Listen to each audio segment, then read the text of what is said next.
3. ചൊറിയാതെ വയ്യ അടുത്ത എപ്പിസോഡിലേക്ക് മാന്യ പ്രേക്ഷകർക്ക് സ്വാഗതം. നമ്മുടെ ജാമിത ടീച്ചർ ഇന്ന് ഭയങ്കര ചൊറിച്ചിൽ വിഷയങ്ങളുമായി ബന്ധപ്പെട്ട് വന്നിരിക്കും. നോക്കൂ, നമ്മളെല്ലാവരും കേട്ട ഒരു 2016 ജനുവരിയിലാണെന്ന് എന്റെ ഓർമ്മ. അന്ന് കേട്ട ഒരു വലിയൊരു പേരുണ്ട്, രോഹിത് വെമുല എന്ന് പറയുന്ന ഒരു പേര് അല്ലെ. ഹൈദരാബാദ് സ്വദേശിയാണെന്ന് തോന്നുന്നു. അദ്ദേഹം ഒരു സർവകലാശാലയുടെ ഹോസ്റ്റലിൽ തൂങ്ങി മരിക്കപ്പെട്ട ഒരു സംഭവം. അത് കൃത്യമായിട്ട് ദളിത് വിഭാഗത്തിൽപ്പെട്ട ആളായതുകൊണ്ട് അയാളെ അവിടെ ജാതി വിവേചനം നേരിട്ടു എന്നും പറഞ്ഞുകൊണ്ട് അയാളെ അല്ല, ആ കുഞ്ഞിനെ എന്ന് തന്നെ പറയാം, അദ്ദേഹത്തെ അവിടെ തൂക്കിക്കൊന്നു, അതല്ലെങ്കിൽ കൊലപാതകത്തിലേക്ക് നയിക്കുന്ന രീതിയിൽ തൂങ്ങിയാടാൻ വേണ്ടി അദ്ദേഹത്തെ നയിച്ചു എന്നൊക്കെ അന്ന് വാർത്താ മാധ്യമങ്ങളൊക്കെ ഒരുപാട് ആഘോഷിക്കപ്പെട്ടിരുന്നു.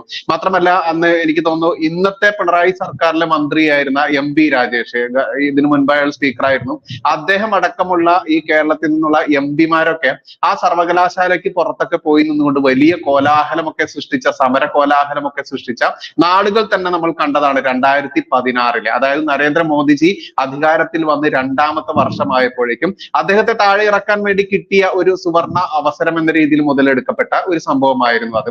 എന്നാൽ അതിനേക്കാൾ ദാരുണമായിട്ടുള്ള, അതല്ലെങ്കിൽ അതിനേക്കാൾ വേദനാജനകമായിട്ടുള്ള ഒരു സംഭവം നമ്മുടെ നാട്ടിൽ, ഈ കേരളത്തിൽ, ഉത്തരേന്ത്യയിലേക്ക് മറ്റ് അന്യ BJP ഭരിക്കുന്ന സംസ്ഥാനങ്ങളിലേക്ക് നോക്കിയിരിക്കുന്ന നമ്മളെല്ലാവരും കണ്ടു. ഇവിടെ വയനാടിൽ നടന്ന 22 വയസ്സുള്ള ഒരു കുരുന്നിനെ 3 ദിവസം ഒരു അരിയാഹാരമോ അതല്ലെങ്കിൽ ഒരു തുള്ളി വെള്ളമോ പോലും കൊടുക്കാതെ അവസാനം കെട്ടിത്തൂക്കി കൊന്നോ അതല്ലെങ്കിൽ കെട്ടിത്തൂങ്ങി മരിച്ചോ എന്നുള്ള രീതിയിൽ ഇന്നും സംശയാസ്പദമായ രീതിയിലേക്ക് മാറിയിട്ടുള്ള അതിക്രൂരമായിട്ടുള്ള ഒരു കൊലപാതകം എന്ന് തന്നെ അക്ഷരം തെറ്റാതെ പറയാവുന്ന ഒരു മരണവും നമ്മൾ കണ്ടു. ഈ 2 വിഷയങ്ങൾ നമ്മളൊന്ന് കമ്പയർ ചെയ്യുമ്പോൾ ഇവിടെയാണ് നമ്മുടെ ഇന്നത്തെ ചൊറിയാതെ വയ്യയുടെ മൂല കാരണം. അതുകൊണ്ട് തന്നെ ടീച്ചറിലേക്ക് ഞാൻ നേരെ മൈക്ക് കൈമാറുകയാണ്. ടീച്ചറെ, ഒന്ന് ചൊറിയാൻ നമ്മൾക്ക്. ഇവിടെ ഇരയുടെ മതവും അതല്ലെങ്കിൽ വേട്ടക്കാരന്റെ രാഷ്ട്രീയവും എന്ന് തന്നെയാണ് നമ്മുടെ ഇന്നത്തെ ആ ഒരു ചൊറിയാതെ വയ്യയുടെ പ്രധാനപ്പെട്ട വിഷയം. എന്തായാലും ടീച്ചറെ അങ്ങോട്ട് ചൊറിഞ്ഞോളൂ. എന്തായാലും ആ പേര് എല്ലാ പ്രേക്ഷകർക്കും ഒരിക്കൽ കൂടി നമ്മുടെ ചൊറിയാതെ വയ്യ എന്ന പ്രോഗ്രാമിലേക്ക് സുസ്വാഗതം ചെയ്യുന്നു. മറ്റ് ചാനലുകൾ, പ്രത്യേകിച്ച് മുഖ്യധാരാ മാധ്യമങ്ങളൊന്നും ചില സെലക്റ്റീവ് വിഷയങ്ങൾ ചർച്ചയ്ക്കെടുക്കാറില്ല. അത് എന്തുകൊണ്ടാണ് നമുക്കറിയാം. വേട്ടക്കാരുടെ രാഷ്ട്രീയം ഇതിനകത്ത് വളരെ ഇമ്പോർട്ടന്റ് ഫാക്ടറാണ്. ഇരകളുടെ മതം, ഇത് രണ്ടുമാണ് പ്രധാനമായും നമ്മളെ ഇന്ന് ചർച്ചയ്ക്കെടുക്കാൻ പ്രേരിപ്പിച്ചത്. ഇന്ന് രാവിലെ ഞങ്ങൾ എല്ലാവരും ഞങ്ങളുടെ കമ്മ്യൂണിറ്റി പോസ്റ്റില് നിങ്ങൾക്ക് തിരഞ്ഞെടുക്കാൻ വിഷയം എന്ന് പറഞ്ഞു. ഈ വിഷയവും നിങ്ങൾ തിരഞ്ഞെടുത്തതാണ്. ഏറ്റവും കൂടുതൽ ലൈക്ക് കിട്ടിയ ആ ഒരു കമന്റ് ആണ് ഞങ്ങൾ ഇന്നത്തെ വിഷയമായി തിരഞ്ഞെടുത്തിരിക്കുന്നത്. എല്ലാവരുടെയും ഭാഗത്തു നിന്നും നല്ല രൂപത്തിലുള്ള സഹകരണം പ്രതീക്ഷിക്കുന്നു.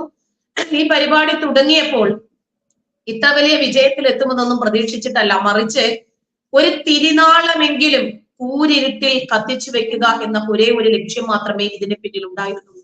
അതോടെ യുക്തിവാദികൾക്ക് ആകെ ഇളകി.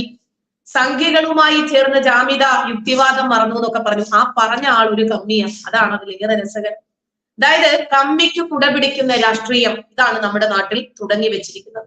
അത് ഏതാണ്ട് തുടർന്ന് പോയിക്കൊണ്ടേയിരിക്കുന്നു. രോഹിത് വെമുല എന്ന് ഓർമ്മിപ്പിച്ചത് നന്നായി, കാരണം ഞാൻ ആ വിഷയം മറന്നിരിക്കുമായിരുന്നു. രോഹിത് വെമുലയ്ക്ക് വേണ്ടി മെഴുകുതിരി കത്തിച്ചു, അല്ലെ, കണ്ണുനീരൊഴുക്കിയ ഏതെങ്കിലും സാംസ്കാരിക നാറികളെ സിദ്ധാർത്ഥന്റെ വിഷയത്തിൽ കാണാൻ പറ്റിയോ? ഇല്ല. ഒരുപക്ഷെ വടക്കേ ഇന്ത്യയിലായിരുന്നു ഈ ദുരന്തം ഉണ്ടായിരുന്നതെങ്കിൽ കേരളത്തിൽ ഒരു ഭൂകമ്പം തന്നെ ഉണ്ടാകുമായിരുന്നു. അതല്ലെങ്കിൽ എന്തെങ്കിലും ഒരു പ്രളയമോ അതൊക്കെയാണോ നടന്നത് എന്ന് നമ്മൾ തോന്നിപ്പോകുന്ന രൂപത്തിലാണ്. ഇത് കേരളത്തിലായതുകൊണ്ടും നടത്തിയത് ബ്ലഡി ക്രിമിനൽസ് ആയതുകൊണ്ടും ആരും മിണ്ടുന്നില്ല.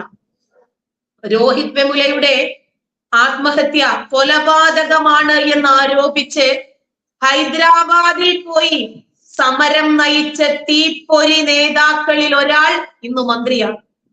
ഇവിടെ കേരളത്തിലെ ഒരു വിദ്യാർത്ഥിയെ ക്രൂരമായി കൊന്ന് കെട്ടിത്തൂക്കിയിട്ട് ആഴ്ചകൾ കഴിഞ്ഞു. 150 സഹപാഠികളുടെ മുമ്പിൽ വെച്ച് പൂർണ്ണമായും വിവസ്ത്രനാക്കപ്പെട്ട് 3 ദിവസത്തോളം ഭക്ഷണമോ വെള്ളമോ കൊടുക്കാതെ ഒരു വിദ്യാർത്ഥിയെ ക്രൂരമായി കൊന്നപ്പോൾ ആ പിതാവ് പറയുന്നു, ഇത്രയും കാലവും ഞാൻ പ്രവാസ ജീവിതം നയിച്ചത് എന്റെ മകന് വേണ്ടിയായിരുന്നു. ക്രൂരന്മാരെ, എന്റെ മകനെ കൊല്ലുന്നതിന് മുമ്പ് ഒരിറ്റു വെള്ളം കൊടുക്കാമായിരുന്നില്ല. എന്തേ ഒരു പ്രസ്താവന ഇറക്കാൻ ഈ തീപ്പൊരികൾക്ക് പറ്റാതായത്?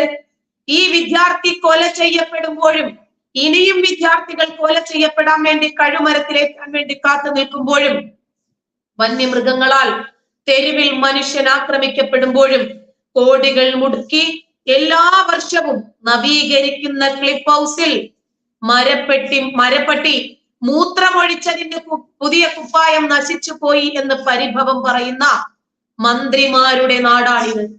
ആഭ്യന്തര മന്ത്രിമാരുടെ കേരളമായി ഇത് മാറുവാണ്.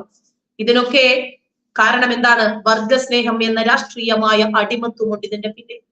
എന്റെ മക്കളും കൊച്ചുമക്കളും ഒക്കെ ആരെ കൊന്നാലും, എന്റെ അനുയായികൾ ആരെ പീഡിപ്പിച്ചു കൊന്നാലും, എത്ര വലിയ കളവും കൊള്ളയും ചെയ്താലും, തോന്യാസം ചെയ്താലും ശരി, ഞാൻ അതിനെ എന്റെ എല്ലാ ഔദ്യോഗിക പദവികളും ഉപയോഗിച്ച്, എന്റെ സ്ഥാനമാനങ്ങളും പോപ്പുലാരിറ്റിയും ഉപയോഗിച്ച് ന്യായീകരിക്കും എന്ന രാഷ്ട്രീയ പിംബിസം ഉണ്ടല്ലോ, അതാണ് ഇവിടെ നമ്മൾ എടുത്തു പറയേണ്ടത്. ഇനി എത്ര പേർ ചാകേണ്ടി വരും ഈ കൊലയാളി രാഷ്ട്രീയം ഒന്ന് അവസാനിക്കാൻ? കുറച്ചു കൊല്ലം മുമ്പാണ് രോഹിത് വെമുലയുടെ ഈ വിഷയം വരുന്നത്. ഹൈദരാബാദിലെ യൂണിവേഴ്സിറ്റിയിൽ ആത്മഹത്യ ചെയ്ത സമയത്ത് കേരളത്തിൽ നിന്നുള്ള 3 എംപിമാർ, MP രാജേഷ് പോയിട്ടുണ്ടായിരുന്നു, ഇന്ന് മന്ത്രിയാണ്, ഒരു പ്രസ്താവനയും ഇറക്കി കണ്ടില്ല. ഹൈദരാബാദ് യൂണിവേഴ്സിറ്റിയുടെ മുമ്പിൽ പോയി ധർണ നടത്തി.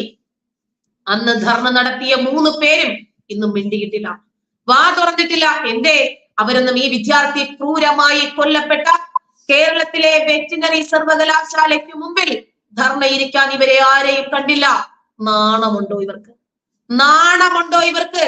ഈ ക്യാമ്പസിലെ വിദ്യാർത്ഥികൾ മൗനമായത് നമ്മളെ അത്ഭുതപ്പെടുത്തണം. മൗനമായിരിക്കുന്നു. സാംസ്കാരിക നായകർ മൗനികളായിരിക്കുന്നു. നമുക്കറിയാം, നമുക്ക് ഒരുപാട് സൗഹൃദങ്ങളുണ്ട്. അവര് മനുഷ്യത്വമുള്ളവരാണ്.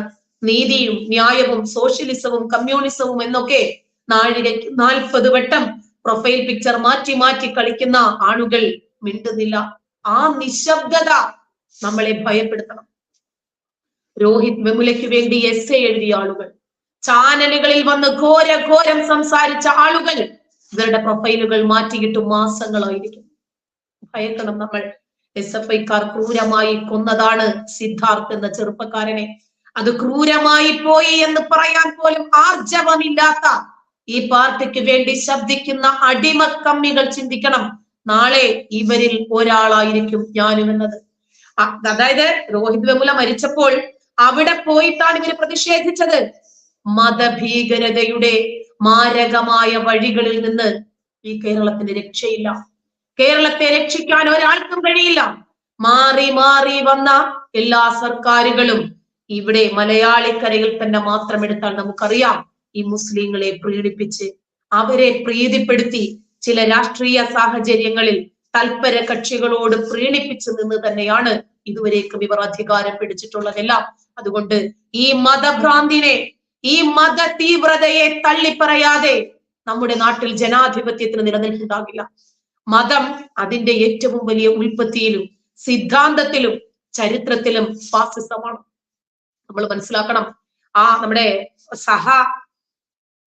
വൈദികൻ അല്ലെ, സഹവൈദികനെ ആ പള്ളിമേടയ്ക്കകത്ത് കയറി ആക്രമിച്ച 53 പ്രതികൾ, നമ്മൾ ഇതുവരെ കേട്ടത് 27 പ്രതികൾ എന്നല്ലേ. 10 പേര് പ്രായപൂർത്തിയാകാത്തവർ അല്ലെ. ഈ 10 പ്രായപൂർത്തിയാകാത്തവർക്ക് തന്തയുണ്ട്, അവരാണ് വാഹനം കൊടുത്ത് ഇവരെ വിട്ടതെങ്കിൽ അവർക്കെതിരെ കേസെടുക്കേണ്ടതല്ലേ. ഈ മതത്തെ, ഈ മതത്തിന്റെ ഏറ്റവും ഭ്രാന്തമായ ഈ തീവ്രവാദിസത്തെ തള്ളിപ്പറയാതെ എത്രയൊക്കെ തേച്ച് വെളുപ്പിക്കാൻ ആരൊക്കെ ശ്രമിച്ചാലും ശരി, അതിന്റെ ഗോത്രവൈരവും അന്യമത വിരോധവും കൊലവിളിയും അവരുടെ ഈ കൃത്യങ്ങളിൽ നിന്ന് നമുക്ക് ഒരിക്കലും മായ്ച്ചു കളയാൻ പറ്റില്ല. ലോക ചരിത്രത്തിൽ ഏറ്റവും കൂടുതൽ ചോരയൊഴുക്കിയ മതം ഏതാണ് എന്ന് ചോദിച്ചാൽ അക്ഷരം തെറ്റാതെ പറയാം, സമാധാനത്തിന്റെ മതമാണ്. സമാധാനം സ്ഥാപിക്കുന്നതിന് വേണ്ടി ഇന്നും വെള്ളിയാഴ്ച ദിവസങ്ങളിൽ പള്ളികളില് പ്രാർത്ഥന തുടങ്ങുന്നതിന് മുമ്പ് ഇമാം എന്ന് പറയും ഖത്തീബ്, അദ്ദേഹം ജുമുഅയ്ക്ക് പ്രസംഗം തുടങ്ങുന്നതിന് തൊട്ടു മുമ്പ് അദ്ദേഹം ആദ്യം ഒരു വാളെടുക്കും പ്രതീകാത്മകമായി. കാരണം ഈ വാളുകൊണ്ടാണ് ഇവർ സമാധാനം സ്ഥാപിച്ചത്. ഏറ്റവും കൂടുതൽ ചോരയൊഴുക്കിയ ഈ മതത്തെ പ്രീണിപ്പിച്ച് നിർത്താതെ ഇവർക്കൊരിക്കലും ഇവരുടെ അധികാര കസേരകളിൽ അമർന്നിരിക്കാൻ കഴിയില്ല.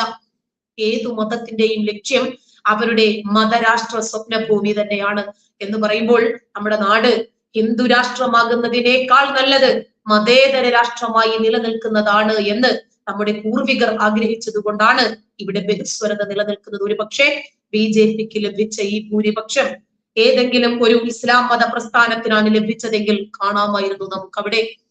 ഓ ഇതര സമൂഹങ്ങളെയോ ജനാധിപത്യത്തെയോ ഒരിക്കലും അംഗീകരിക്കാൻ നമ്മുടെ സമാധാന മതത്തിന് കഴിയില്ല. അധികാര രാഷ്ട്രീയത്തിന്റെ ഏറ്റവും പ്രധാനപ്പെട്ട ഒരു ഘടകമായി മതങ്ങൾ മാറുമ്പോൾ അതുകൊണ്ട് തന്നെയാണ് അവർക്ക് സമൂഹത്തിൽ ആധിപത്യം ലഭിക്കുന്നത്. അതുകൊണ്ട് തന്നെയാണ് അവർക്ക് രാഷ്ട്രീയ സ്വാധീനം ലഭിക്കുന്നത്. ഏത് ഭീകരവാദിയായിരുന്നാലും ശരി, അവരുടെ മതത്തെ വിശുദ്ധമാക്കി കൊടുക്കുന്ന അഭിനവ ചരിത്രകാരന്മാർ, അഭിനവ ചർച്ച തൊഴിലാളികൾ, എഴുത്തുകാർ, സിനിമക്കാർ ഇതൊക്കെ ഇപ്പോഴും സുലഭമായി നമ്മുടെ കേരളക്കരയിലുണ്ട്. അവർക്ക് പട്ടും വളയും നൽകി ഈ രാഷ്ട്രീയ വിഭാഗം അവരെ ആദരിക്കുമ്പോൾ അവർക്ക് ഒരുപാട് നേട്ടങ്ങളുണ്ട്. ഫാസിസ്റ്റ് തന്ത്രങ്ങളുടെ കൂട്ടായ്മയാണ് ഇന്ന് ചെറിയ കുട്ടികളെ പോലും അവരെ പോലും തീവ്രവാദ